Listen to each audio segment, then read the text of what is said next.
Coming to you from sunny California and the Great White North. Get ready. We are breaking down the obstacles on the Armchair Ninja Podcast.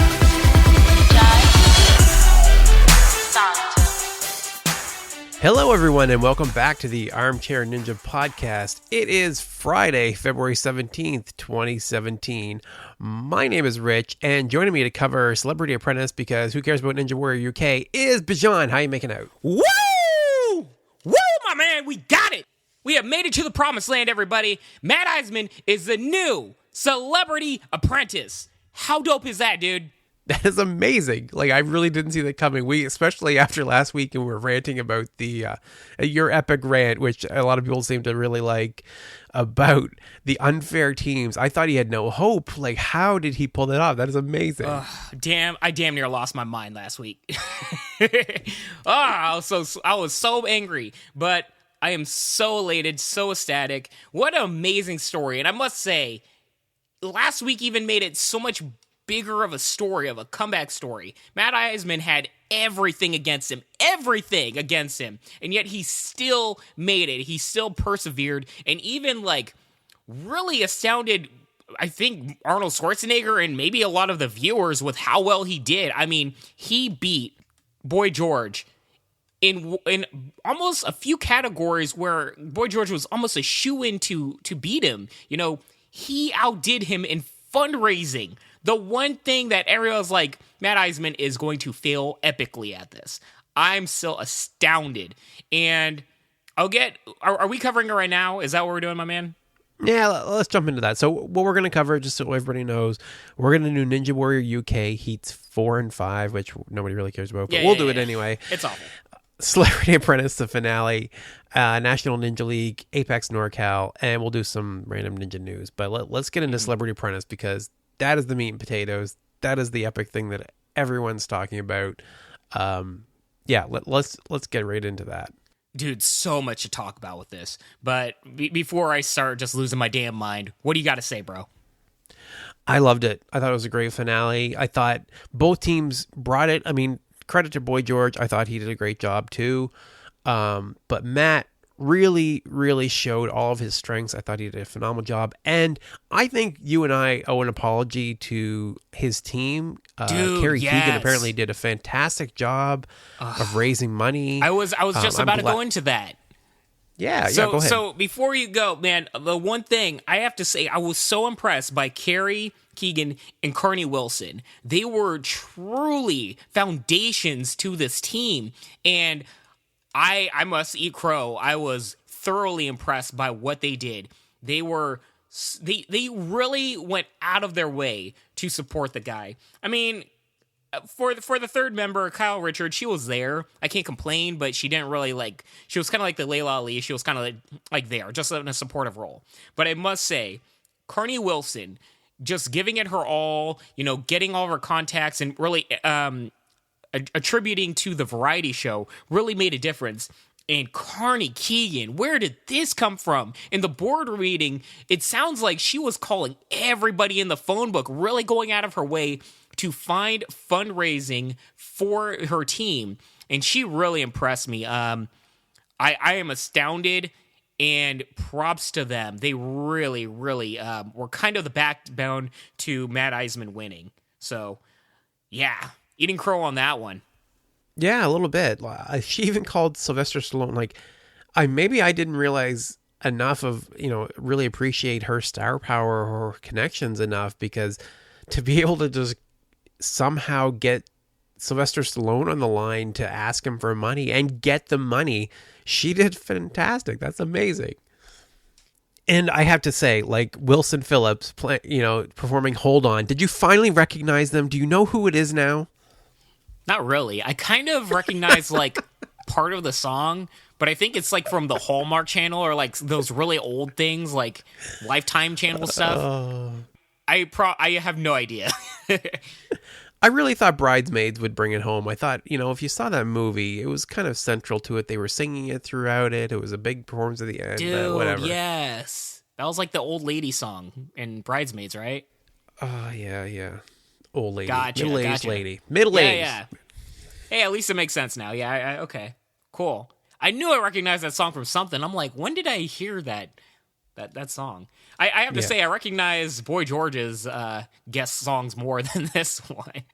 But hey, as long as all the people like that was a perfect song and group and everything for a Carnival cruise, because most people in Carnival cruises, they're kind of like twice or more of my age, so makes sense. Yeah, it does appeal to the cruise ship crowd, right? Like the middle-aged people tend to, I would assume, anyway, I have no idea. I don't do the statistics on Carnival cruise, but I would assume that middle-aged people tend to take more cruises than the younger crowd. So that's probably a good song to rope them in.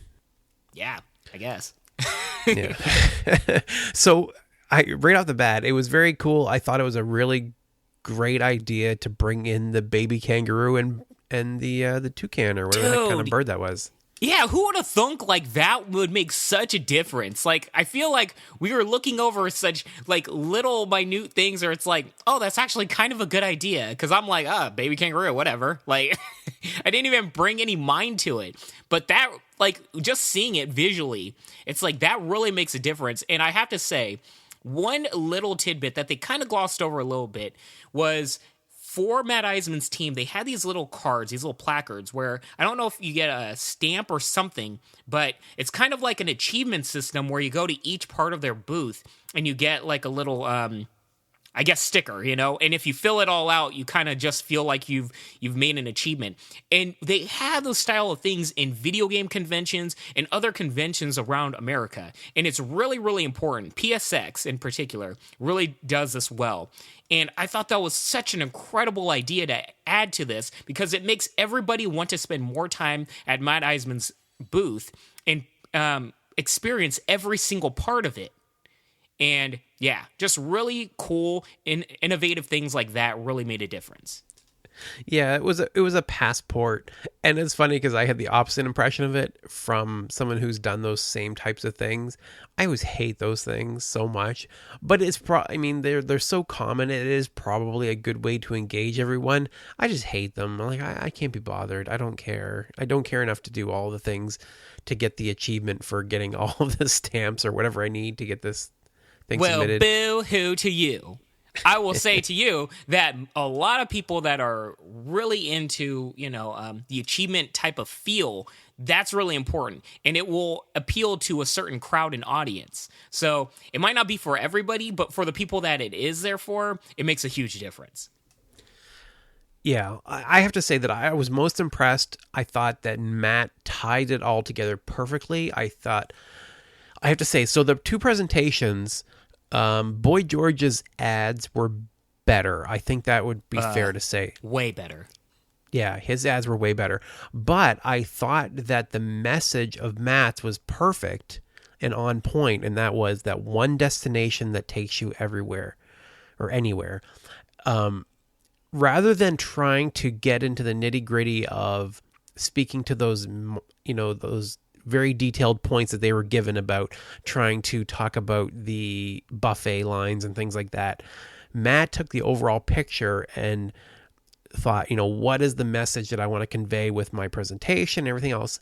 And I thought that was fantastic. I thought the presenting a cruise ship as the destination that gives you everything you need was a really good tactic, and I think it really worked well for him. Yeah, but with that said, I have to say Boy George's team did a phenomenal job as well. This really was a tale of two teams giving it their all and showing just the best aspects of both sides. So I think it was more of a shocker of just how well Matt Eisman did in the face of such a strong team from Boy George. But they did a phenomenal job as well. Now, with what you were saying in the first part, the pictures were both strong on both sides. I really enjoyed that. But I think that the really big key to Matt Eisman's whole approach was a variety show and Matt Eisman's speech during it. Now, the one thing that definitely stood out to me and you, I'm sure, is that the Ninja Warriors that we are all excited for, that they even previewed it from last week, didn't get any show footage, on the show, other than awkwardly Travis Brewer and I can't even. They're just standing off on the side, just like clapping for everything. And I'm sure all the people at home are like, what are those two dudes in like the blue pants just standing there for? Like, who are they? Because they didn't really show their part of it. But I honestly can't complain because this was an hour-long episode. They only gave 30 minutes to the variety shows. And the more important part of that variety show was shown in its fullest, which was Matt Eisman's speech. And I really, really thoroughly enjoyed that. And I think it was kind of the key to him really excelling and really connecting to the audience. Yeah, I think it really was. I think that was definitely a big selling point. I did feel really bad for the ninjas. I can't help but think that Nicholas and Travis were probably bragging to their friends and family, like, we're going to be on TV, we're going to be on NBC again, wait till you see it, we did this, we did that. And everybody was watching that episode, and all they got to see was them in the background. Like, that was awful. It wasn't just there in the background. They were awkwardly in the background, like on the side of the stage, every single frame, just clapping. And everybody's like, who are they? They're obviously part of the show, but like, we don't know who they are. They're not. Yeah, it was kind of awkward for everybody watching it. But why don't you go into detail about what happened with what Matt's speech was? Yeah, so Matt, it sounds like it was kind of improvised by what he said later. He, rather than just have it be the variety show, he decided to take a moment and speak to what he was raising money for, which was the Arthritis Foundation, which also means a lot to me because, I also have psoriatic arthritis. He has rheumatoid arthritis, and he really made it personal by doing that. He got up and he talked about that feeling of, he was athletic, and at one point his arthritis started to make it so he couldn't even get out of bed in the morning. And I've been there. It is very, very difficult sometimes to motivate yourself to get moving when you're just every movement aches. And he really, I thought, drove that home well. And thankfully his treatment has worked and he was able to get past that, but not everybody's quite so lucky. And I thought it was a fantastic message, and the Arthritis Foundation themselves were key in him getting those numbers that he needed to win this, that to drive home the fundraising that he needed. He actually called upon the Arthritis Foundation themselves to get those sponsors, and they did a great job. And we'll get to the numbers later, but it's amazing what they've raised. Oh yeah. It really connected well from somebody or a perspective that where I didn't really know a whole lot about arthritis. Like, I know the basics that from a layman's term, but I didn't know like really how in depth, like how serious it is. And not just that, but how many people it affects on a daily basis.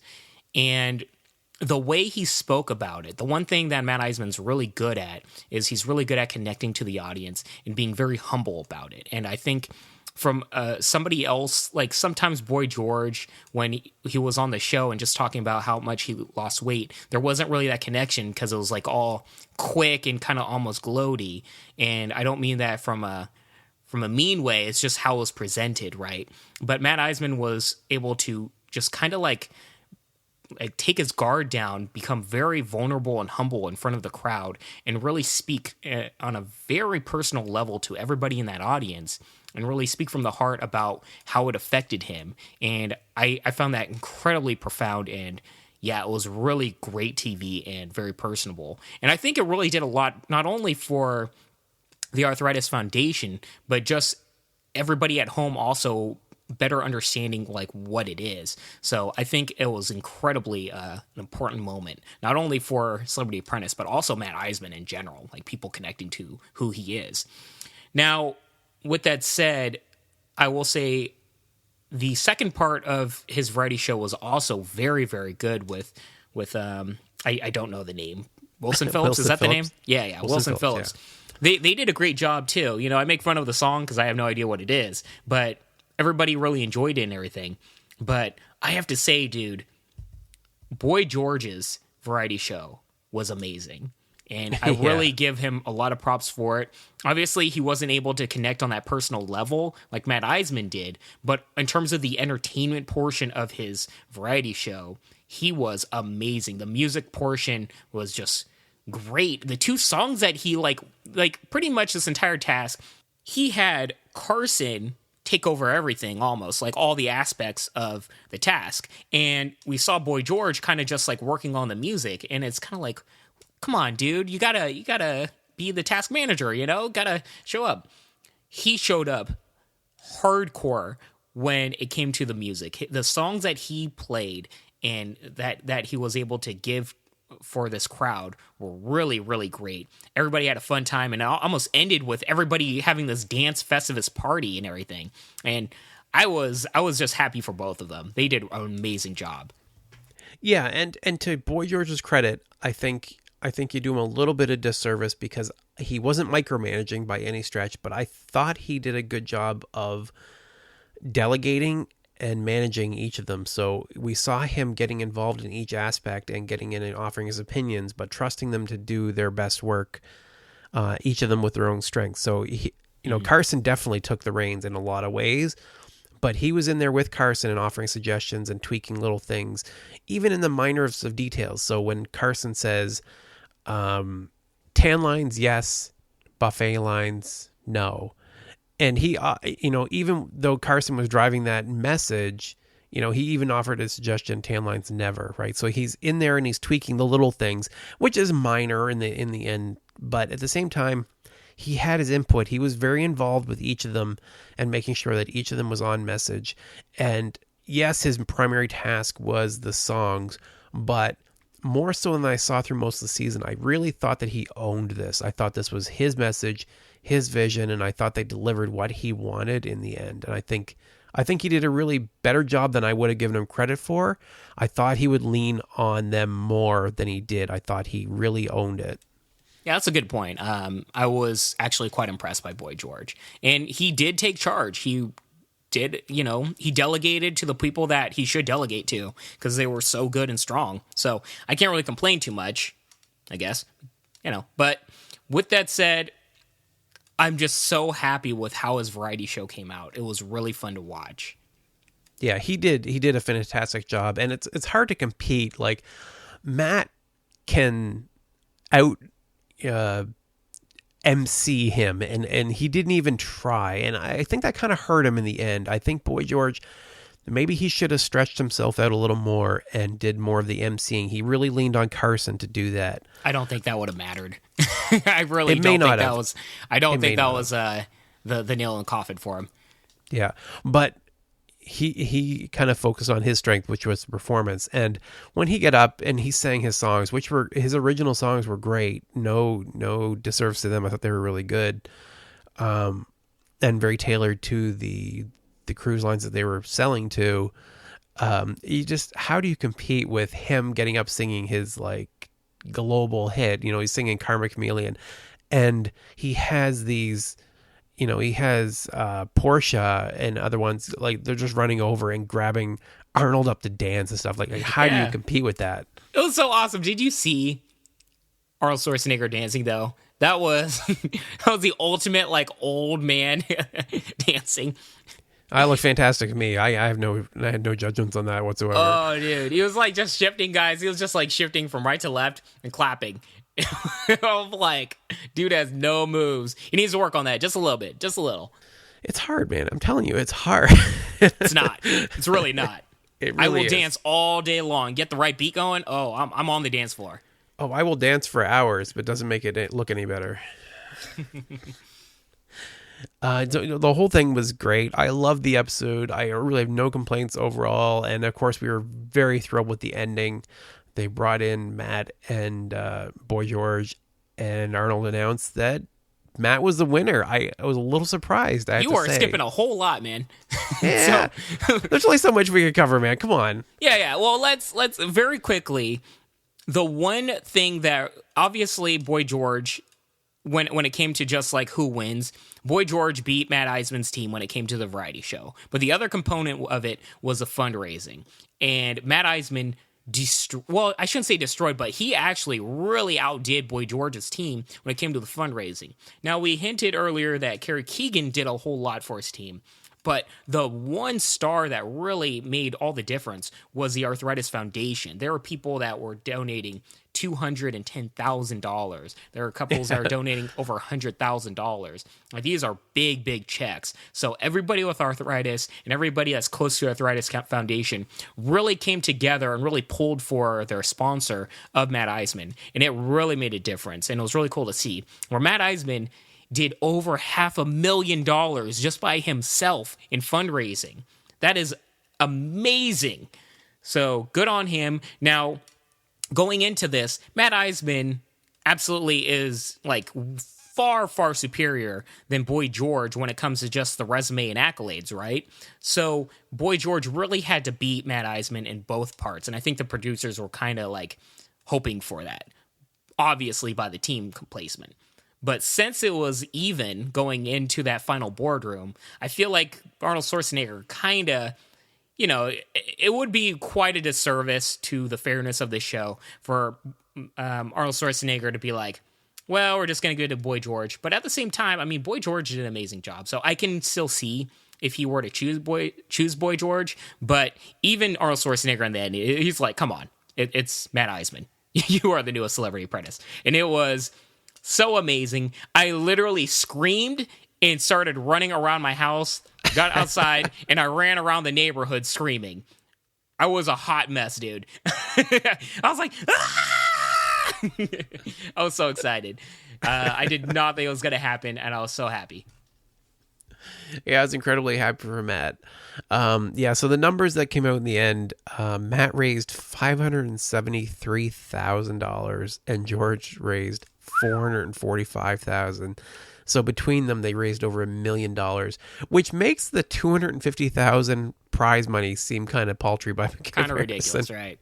Remember that one task where Vince Neil wins both task managers' money, and he comes out with like 3/4 of $1 million, and you're just like, what?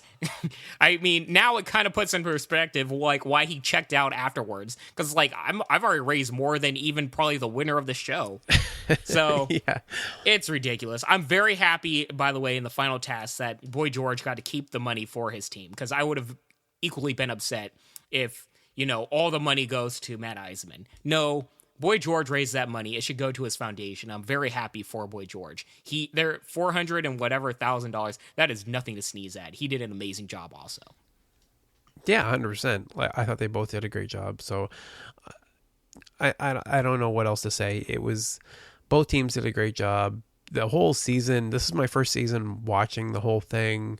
I will definitely be watching the next season, whether we cover it or not. I don't imagine we will, because it'll have nothing to do with Ninja Warrior next time. But you sure will not. I will definitely be. I'll definitely be watching it. It was really entertaining, and I hope it comes back again. Yeah, it was fun. With that said, I don't think it's coming back again with the ratings. Maybe with maybe with a new host. Unfortunately, maybe with judging of how things are going around in the world, it might be the old host coming back. But that's another story. I don't think Arnold Schwarzenegger is going to be the next host, but I could be surprised.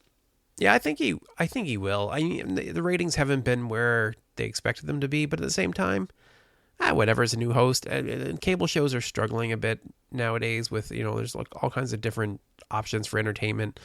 Whatever. Yeah, I don't think it's that bad, but then again, I don't follow the ratings that much as I probably should for, you know, running a podcast that's based on the TV show. Don't worry, I do. Let's just say I don't think it's coming back anytime soon, really? At least. Is it really that bad? Is it really that low? Compared to the other Celebrity Apprentice and everything and the other shows, yes. Every Celebrity Apprentice finale ends with a live show, you know, and everything, and this one did not. That says a lot. Interesting. Okay. So I have to mention real quickly that I pieced together a tweet really quickly after the whole thing that had a picture of Matt Eisman as the Johnny Cab from Total Recall with Arnold Schwarzenegger in the back. And I really didn't give it much thought. And that is like the most popular tweet I have ever sent out. It has been retweeted and replied to, and all of it. Like, it is crazy what tends to go viral sometimes. Like, you have no prediction. You can spend hours working on something and think that it's going to be great and have nobody care. And then you can just throw something out quickly and suddenly it catches on. It's hilarious sometimes.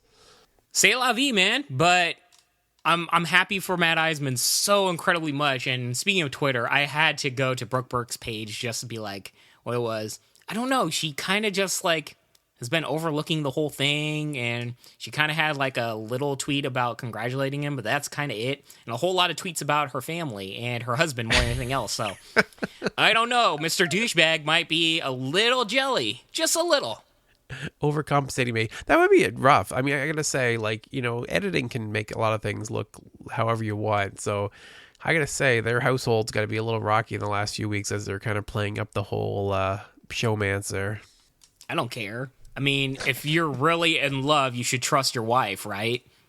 Only a 100%. D-bag would force... I don't know. I'm not going to make judgments, but, well, I kind of am. He's a D-bag. That's all I'll say. You know what? Yeah, the kind of guy that's not going to ride on the back of a motorcycle because of that kind of image that it's going to project, I feel like, yeah, he's probably going to not take too kindly to the editing. It's okay, though, because Tyra Banks, for everybody that didn't watch the show, Tyra Banks was really giving Matt Eisman the wink wink. She's like, oh, you're so beautiful and gorgeous and tall and all this stuff. And Matt Eisman's like, yo, what up? Yeah. Maybe we have another shipping happening, man. And who was it that chimed in that agreed with it? Who was it, Layla? Somebody on the other team did. Portia? One of them did. And one of them agreed with her, basically. So, yeah, looking good for Matt. Got some options. You hear that, Brooke? You lost your chance. You missed out, Brooke. All right, so let's move over to Ninja Warrior UK. So, do we have to? Oh. Okay, so there are some shining moments. There were parts of Ninja Warrior UK Heat 4 and 5 that were good. There's a lot that were bad, but there were some good ones. So let's they were dig good through. In episode 5. It's the tale of last week, man. One episode is just horrendous, and one had some decent spots. Why don't you do episode 4? Because I really have nothing good to say about it. Okay, so Ninja Warrior UK Heat 4 starts off with them calling it the toughest course on TV. Oh my god, I almost spit. I legit almost did a spit take because I was drinking water. Oh shit! Oh crap! So we do have some humor in it. We have some humor in it at least. That. They did totally say that. Yeah. Oh Jesus. So they had the quintuple steps followed by the pole rider, which was basically the log grip with training wheels. It's so bad. They have literally like little pole, like a pole at the top where you just hold on. There's no difficulty to it. Like zero. That's one of the few obstacles I feel like I could do that one. I feel like I could totally do that one. You better be able to do that. You're literally just holding on. There's no difficulty to it. There was a lot of people that were doing it without even using their legs. They were just hanging off to the side of it. I don't even know, man. All right, why don't you go have fun? Yeah. Yeah. Floating tiles followed by jump hang with tire, which I kind of like that one, actually. The jump hang with tire was pretty cool. That is the only obstacle on this course other than warped wall. Double tilt ladder's a decent obstacle. That's a legit obstacle, at least. I guess. Yeah. I guess, bro. So I have to get your opinion. I don't know if you remember this guy. The worst rapper in the world, I labeled him as. So, Rich, did you know I'm a rapper just like this dude? I didn't know that. Let's hear it. Here we go, man. You ready? You ready for this hot fire? I'm ready. I'm Chin Ninja Podcast. I'm coming at you. I got a pretty face. I'm going to destroy it. Oh, yeah. Totally rhymed. Dope flow. Yeah. This guy makes Lisa Leslie sound like, 50 Cent. Like, it's just like the worst rapper I think I've ever heard. You need to play the actual real clip, dude. It's so bad. I actually brought life to it. This guy is brutal. You did totally make it sound way better. Okay, so let's pause right here and I'm going to insert the clip now. Ninja Warrior, I'm coming at you. I got a pretty face, I'm going to destroy this course. Oh, wait. Start again, just did that wrong. Oh, the guy's foolish. Absolutely foolish. Ninja Warrior. But at least his dance skills. You gotta represent the dance skills, right? I would destroy this dude in dance battle. I feel like he is the second worst dancer in the world because I am the worst. Hey, you know what? This show actually made me laugh, so that's a win, right? Yeah, that was one of the few times I've laughed at this show. It was really funny watching this guy. The only other one, there were a couple of funny ones. Like this episode, if not full of talent, was definitely made me laugh more than once. Dude, now I'm just thinking about Leslie rapping. You need to put in the clip of Leslie rapping, too. Yeah, Lisa Leslie was actually better than this guy, to give you an idea of how bad it was. And now we're going to drop it here. DJ, CP3, JJ Radic, 3, Lisa Leslie in the house. Slipper Nation, shout it out. We're the team. On your feet. What? Slipper Nation, on your feet. I'm on Slipper Nation. I felt really good about my rap. I mean, I was like in the zone, you know? Amazing, right, guys? Absolutely amazing. Yeah, she was fantastic. We had, what was weird was there was a costume competitor, a chicken lady, that I thought was just ridiculous looking, which she was. Reminded me of a certain competitor in their first run. Yeah, exactly. Jessie Graff was dressed as a bird as well. And actually, not that she was on par with Jessie Graff, but she was pretty decent and she was engaging. They had a good backstory for her. She was interesting. I was really rooting for her, and she looked pretty strong in the course. She did go out a little early with the floating tiles, but not from lack of skill, I felt like maybe just a simple slip up. But I thought she looked pretty good. I don't know. I kind of tuned her out, but cool. Yeah. Well, the costume makes you not take her seriously, and I think they did themselves a disservice with her. I think she would have been someone you could keep an eye on. I think she might come back, and I think she could do well. Yeah, I agree. I mean, with that said, also, I mean, maybe boohoo to me, but first time I ever saw Jessie Graff, in that bird costume, I kind of tuned her out as well. Then she started doing well. I'm like, oh, she's pretty good. But I'm really glad she stopped doing that. Sometimes it works, guys, but most of the time, you're not going to be taken seriously if you dress like that. Yeah, it's really hard to strike that balance for sure. Did you know? Okay, so legit. Okay, let's set aside the silliness for a second. There is a rule in this course that makes no sense whatsoever, and I don't know if you caught it or not because it was easy to just kind of skim through the episode. No, what are you talking about? The quintuple steps. He skipped a step and he got disqualified. Really? Yeah, one of the guys, he went down one side instead of actually going back and forth, and the buzzer went and he got disqualified. So if you go the harder route and look more impressive, they don't want you to do it, huh? Exactly. That's interesting. Well, it's like one of the That's most a very foolish strange things. role. Yeah. Yeah, totally. I don't know why they would stop them from doing that. It looks very cool. The first time I saw someone do that on ANW, I was just amazed that they could do that. Yeah, I would never in my life try that, but for the people that can, I mean, it's really impressive. So that's strange, but whatever. It's their prerogative. They obviously are not aiming for impressive athletes on this show.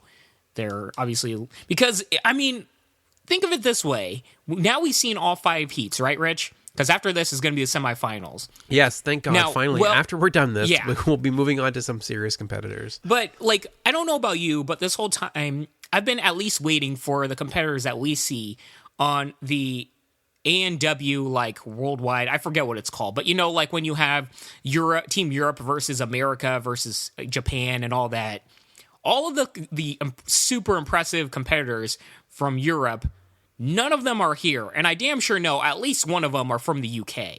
So it's where are these guys?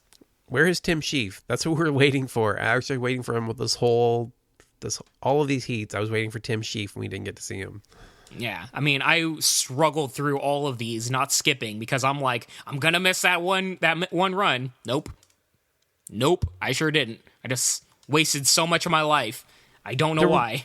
There were a couple that were impressive, to be fair. So Matt McCreary, he was a street performer. I actually took the time. There's 2 of them in this episode that I took their full names.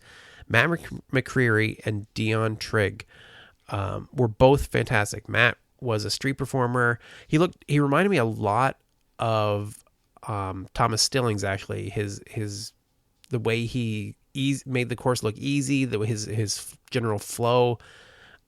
He definitely had a certain aura about him. He definitely looked like he will be very solid going forward. And Dion Trigg was a ball guy. He fell on the jump hang in season 1. he lost a bunch of weight and he came back. He looked very strong. Even he had like Japanese lettering on his arm, and he named his daughter Sasuke. This guy is pretty dope. hardcore fan, man. Yeah, that's next level. That's pretty awesome. So there are a couple of serious ones for sure. And then they had the returning champion, the guy from Series 2, Owen the Stuff McKenzie, come back and bragging about how he was not worried about stage 1 at all and blah, blah, blah. And it's like, oh my God, could you telegraph more the fact that this guy is going to fall? And he did. He completely, he's so overconfident. He ended up falling on the jump hang with tire, just totally screwed up. Not just that, though. He did not come off well. No, not at all. I mean, the one good thing is that I really wasn't emotionally engaged in many of these competitors, but at least in that one I was actively rooting against the guy. So that's a win for them, I guess. Yeah, and so I actually want to talk, before we move on to the Heat 5, the last run of the episode was interesting. It was a 43-year-old Olympian named Steve, and I've never seen someone more athletic and smooth and actually looking really confident on the course, full of stupid near misses. Like, this guy was like skating a very thin line through the whole thing. He got hung up on the tire. He nearly missed the water. Like, even though he completed the course, I really don't hold out much hope for him in the next round, because I feel like he's going to do something really stupid and fall.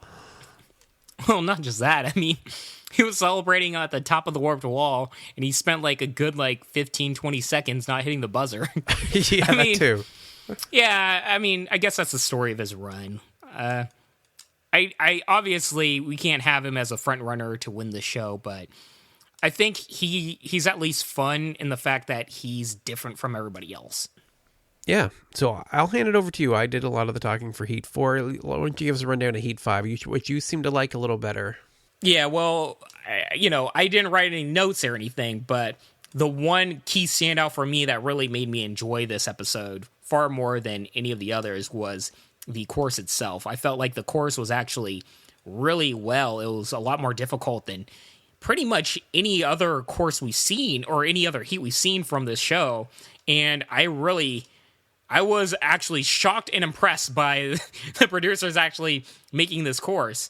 But man, would I be upset if I actually had to run this one and saw all the other heats. I'm like, the other heats are kind of jokes compared to this one. Yeah, I'm glad you mentioned that, because I thought the same thing. Like, how fair is that when Heat 1 was probably the easiest course I've ever seen versus Heat 5, which is actually a pretty serious, difficult course. Mm-hmm. And they're all qualifiers. It's not like Heat 5 is any different. Yeah, exactly. It'd be like, the LA qualifiers being way harder than the Philadelphia ones. But this, at the same time, you're competing against your other competitors, so I guess in the end, it doesn't matter if you finish the course. You just have to do better than everybody else. Very true. So why don't you run down the obstacles on this one? Because I have no complaints. Yeah, it was the quintuple steps, which we're all familiar with. The silk drop, they called it, which was just a silk slider without having to actually land on a landing pad. The log runner. That's a tough obstacle. Yeah, I'm always happy to see the log runner. That's no joke. Yeah, that's when, for those that can't picture it in their head right off the top of it, imagine like a bunch of rolling pins that you've got to run across the top of. The jump hang with trapeze, which I don't think was as hard as the tire hang and other ones we've seen. Nope. What follows that?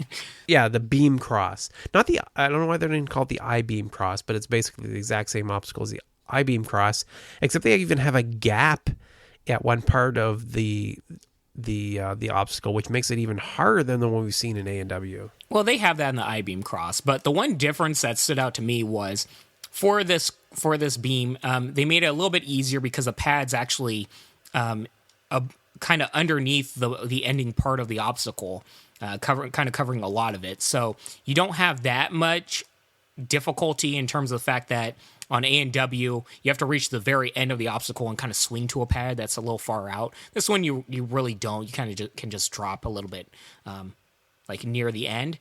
With that said, it's still a beam cross. It's not easy, guys. So I was really happy to see that. That's really going to test a lot of the competitors.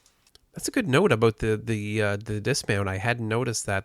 That actually would make it a lot easier. But, Oh yeah, 'cause we did see a remember lot. on sorry, but in ANW, that's the thing that took out a lot of the competitors on the beam cross. It's that dismount. Yeah, the two things that were the most difficult were the transition to the upper part and the dismount for sure. Yeah, that's a good point. And then, of course, the warp wall to end the whole thing. And before we get in through some of the other competitors, some of the more notable people, the first guy to run the course was an office worker, and is the first time I've ever seen someone run a ninja course with the same build that I have. This guy was not an athlete. I don't know why he was out there, but I was actually really impressed. He beat the quintuple steps. He did the silk drop. He went out on the log runner. He did respectably, especially for somebody that's not an athlete. Good for him. He did really well. And, you know, if a show like this is going to be a little bit goofier, the obstacles a little bit easier, give people like him a chance. I feel like this show is made at least for a bigger variety of type of athlete or competitor. We've seen a whole lot of like everyday people, but they still kind of fit the same body type. So I was excited to see somebody a little bit bigger and a little bit, you know, he's fun. He's taking it all in stride, and I like that. Yeah, he's got the wipeout body. Very much so. That's a great point. Very much a wipeout body. And probably the most I've ever laughed at Ninja Warrior was there was a free runner who was very cocky about his prospects, had no worries about the course whatsoever. And he fell on the log runner and got hung up, and it took forever for him to fall. He was trying to recover, and he's trying to balance himself between two beams. I was laughing hysterically. I thought it was one of the funniest falls, the longest and funniest falls I've ever seen on Ninja Warrior. Yeah, but I was actually kind of getting impressed. Like, I was hoping he'd make it just because I don't think we've seen somebody get that, like, struggle that badly on the log runner where he's completely fallen and, like, holding on to the log and it's spinning, so he's completely in a dead man zone, but he was able to pretty much get all the way out of it, shift his legs over to, like, the next rolling log and kind of, like, fidget his way up to a standing position, but then he falls. But it would have been really cool to see him complete the obstacle. I feel like that would have been a big moment. Nope, not me. I was really happy to see him fall. I wanted him to struggle for longer. I thought it was absolutely hilarious because he was so conceited before he hit the course. I just thought it was fantastic. It was the best karma I've ever seen. Oh, yeah. Different strokes for different folks. So what did you think of the She-Hulk that ran the course there? They didn't call her that. The Green Army, they called it. You know, she was good and all, but it's one of those things kind of like the Bird Lady where you can't take her too seriously. But the one thing that stood out to me on this episode that I really enjoyed is that overall the women did phenomenal, dude. Yeah, I noticed that too. There was an awful lot of women running the course and doing really well for what is the most difficult course we've seen for UK Ninja Warrior. Like, good on the women. They did really well. And at points there, we had a woman topping the leaderboard. Yeah, we had a woman complete the course. Yeah, Charlie Martin. She was a race car driver, and she beat it. That was awesome. She did a great job. Yeah, and we also had a lady named Nicola got to the warped wall. She made it to the next stage at least. So the women definitely represented on the hardest heat that there was, and I was so happy about that. But not just them. There were a ton of women back to back to back that really got far on this episode, and I'm really happy to see more, I guess, representation like that, because from this point, like, there really hasn't been a lot of good representation of the women. It's more of like the goofy competitor that isn't doing all that well. They get like halfway, but these women came to play. They were definitely legit, and I was happy about that. Yeah, we had an all-female top 3 at one point. I've never seen anything like that. Kicking butt, dude. And then it's funny as my notes just devolve after that point. It's like a bunch of guys ran after that I couldn't care less about. Even the show made fun of the fact that they were boring. They started playing like I'm so excited. They started playing that song like I'm so excited, and it just fades out. It's like they don't care anymore. Well, like they gave up. Yeah, but the thing that just really just got on my nerves about this episode, and I actually enjoyed this episode more than any of the other episodes. I'll say that first and foremost.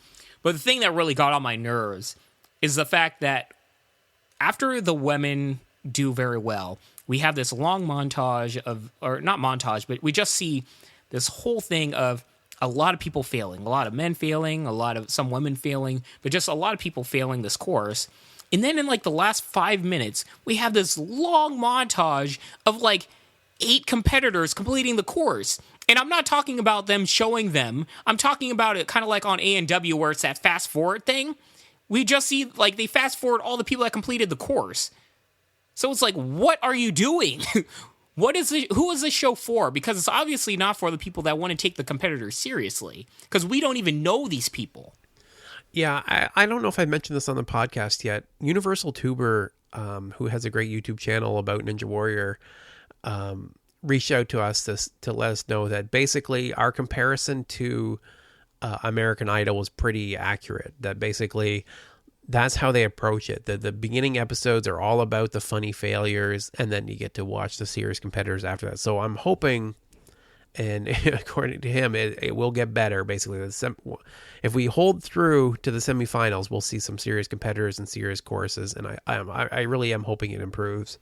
Well, I'm so optimistic that the show does get more serious, but the problem is that at this point, I mean, it's like I don't care. I couldn't tell you any competitors that made it to the next stage. I have nobody I'm actively rooting for. Like, they have failed in the attempt to make me care about the people that might actually win this show. And not just that, if the first heats are about humor and everything, they failed on that epically because it just wasn't enjoyable. It wasn't funny. And the forced laughs coming from the hosts just make it grating. And I hate to just complain about everything, but that really is a big problem with this show. Because there were moments where I'm really trying to take it seriously and really getting involved with the athlete and the competitor, and they fail. And you see the competitor kind of upset, because it was a big moment. And in a moment where it should be taken seriously, kind of dramatic, people are feeling bad for him, you just hear this announcer going, ho, ho, ho, ho, ho, ho, ho. And you're like, dude, you are completely missing the tone right now. And it just makes it hard. I will say, in defense of it, I think if you were going to go watch in person, I think Ninja Warrior UK would be better than watching an ANW one. Between it being indoors, they have what seems to be live commentary from the hosts and everything. They really do seem to be more energized. It seems to be a better way to watch it live. I mean, yeah, but this is a television show, so, As a home viewer, just skip it. Don't worry about it. Wait till the semifinals. But I'm very glad for all the friends and family that were there watching it live. Good for you. I was trying to give them something here. Come on. Yeah. Yeah. So let's move on to the National Ninja League. Let's put this behind us, and let's hope for the semifinals to improve. And we will let you know. We're trying to be as honest and as fair to them as we can be. Hey, I'm actually optimistic about the next heats. Yeah. It has to actually get somewhat difficult, right? It has to. Yeah, I think the difficulty be ramped up, and I definitely think we have seen some serious competitors. They just kind of gloss over them at this point. So let's hope to see more from them and see what they can do. Yeah, I'm actually looking forward to seeing real competition. It'll be nice. Yeah. So we're going to talk about the National Ninja League at Apex Movement NorCal. And in third place, we had Z Lovett, who ended up going out on the cannonballs after doing a pretty good job before that. So, sorry, this is the females we're talking about. Z Lovett did a fantastic job getting up the warped wall and the salmon ladder. And as Chris noted, it's funny how that's become almost assumed at this point, because the women have stepped it up to such a degree. It used to be really notable when they could do those things, and now we just expect them to be able to do it because they're all doing fantastic. Yeah, man. The women, I mean, we were talking about it last year, and it's just grown more and more over these past few months of just the women are phenomenal in this sport, and it is a very much equal type of sport. It's not like a man sport with some women that do well. I mean, in many parts, the women are even outperforming the men. Yeah, we have seen that for sure, especially with National Ninja League. It's definitely given them a chance to shine. And in second place, I can't believe I'm going to say this, in second place is Jesse Graff, who ended up getting stuck on the rings And only Jesse Graff can fail in a way that makes you still impressed. She got hung up on the rings, and she hung there for over a minute, like just sapping her strength, trying to recover. And she just couldn't make the transition to the cliffhanger. I just can't even imagine watching her just hang there forever, trying to get it out of that dead man. It's not just no that. man's land. I mean, she did like the salmon ladder to the cannonballs to these rings, and then she has to do a minute dead hang trying to catch herself. And it's one thing to do a dead hang, but it's another where she's struggling, trying to stop her spinning and everything. Like, the wear on her hands must have been so extreme. I mean, at the gym today, just trying to train my grip, I did a dead hang for maybe 30 seconds, and I was just in like a world of pain. So I can't even imagine what she was going through. Even the fact that she was able to do that hang and put a hand on that cliffhanger, even just do that little transition, just speaks so much to how strong she is in both forearm and grip. Wow. Yeah, so I don't know what you, but when I heard she was second place, I thought, who is in first? Who is the woman who got first place and has bragging rights for the rest of her life? It's Rebecca Bomelia, who also got stuck in the transition. And what's kind of funny and actually more impressive to me, I thought, it's great bragging rights, but it's because Jessie kind of messed up on this obstacle, but she actually got there faster than her, which to me is more impressive. She went out on the same obstacle, but she actually got there quicker than Jessie did. So that's really cool. I'm going to be watching for this Rebecca Bomelia going forward. I think that's really cool, but she did have the same struggles in trying to transition to the cliffhanger. But great job, Rebecca. And just an addendum to what I said, I totally forgot. Jessie Graff was able to do all the rings and everything, wait a minute, and then do part of the cliffhanger. She failed out the second part of a cliffhanger where she did a transition. So that's even crazier, man. Yeah, it's just absolutely nuts. But if we move over to the men, we have in third place Yuri Levin, who is Josh Levin's little brother. Dude's great. So what did you think? What did you think of what you saw of him? I guess I'll kick it over to you, Bijan, for a second. Like, what did you think of Yuri? I mean, everything I saw, he's really impressive. He's very clearly confident in his physical prowess and everything. I mean, I'm really confident on this dude, and I'm curious how old he is, because Josh Levin alone is super young. So Yuri's got to be like, what, 18 or something? Maybe? I was wondering the same thing. Like, will we see him on ANW this season, or we got to wait a couple of years? I think we're going to see him on College Ninja Warrior, if anything. Yeah, that's possible. Boy, do I want to. The dude looks very, very impressive. So in second place, in the tradition of second place being legendary ninjas, we have David Campbell, who was also doing well, but he was struggling a little bit through the course. He didn't look as comfortable as we would normally see him.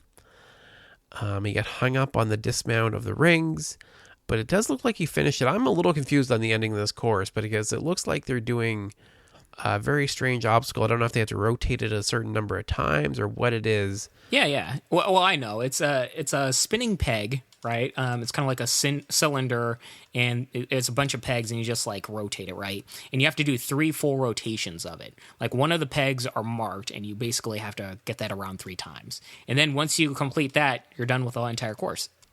Okay, cool. So I thought I heard, but I wasn't quite 100% clear.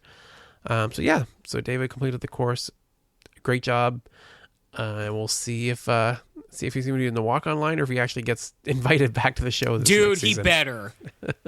I haven't seen anything yet. If y'all liked my rant last week, if he doesn't, I am about to tear the producers a new one. If he is not just chosen, that dude should never even have to. Like, I feel like there's like 5 competitors that shouldn't ever even have to send in a tape again. They're just automatically like just in for the show, and he damn sure is one of them. Yeah, it's funny because I hadn't thought of it until just now. I'm thinking of all the people that we've known that have been invited back for the LA qualifiers. I know that Grant McCartney's been invited back, that Flip Rodriguez, Tiana Weberly, but I didn't see anything with David Campbell, so I don't know if he actually has or not yet.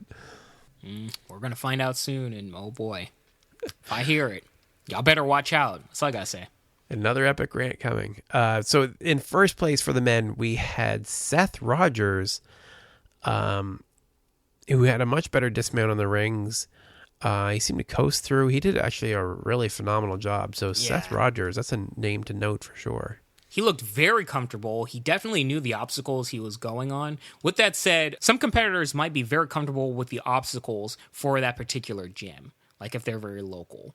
And that might be the difference between an experienced legendary ninja like David Campbell, where maybe this is his first time trying them, and a competitor like him. But with that said, he was very comfortable. He really did a phenomenal job on all these obstacles. And even in the end, he had some showmanship. And I like that. It shows a little bit of charisma. So I'm all up on this, dude. Yeah, definitely did a great job. So that is it for this week. I do want to remind you that next week, the All-Star Special will be on February 20th. So make sure you tune in for that. We cannot wait to cover that. It is going to be a fantastic episode. So psyched. We hope anyway, just like last year. Yeah, and I am purposely avoiding all trailers, any footage of it. I just want to go in with completely fresh eyes.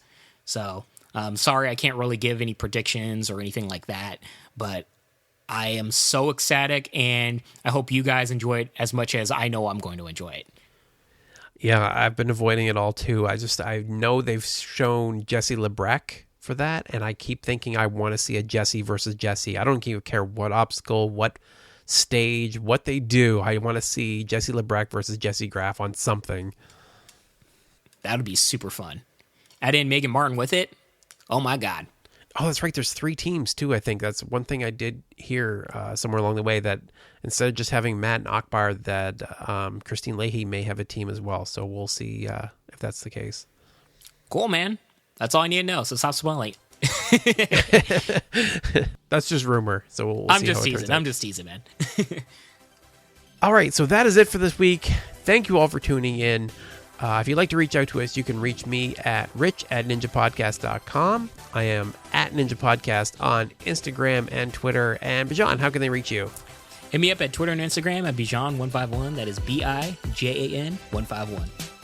So once again, thank you all for listening, and I hope you have a fantastic week. Peace, y'all, and major congrats to Matt Eisman. We did it, y'all! We did it!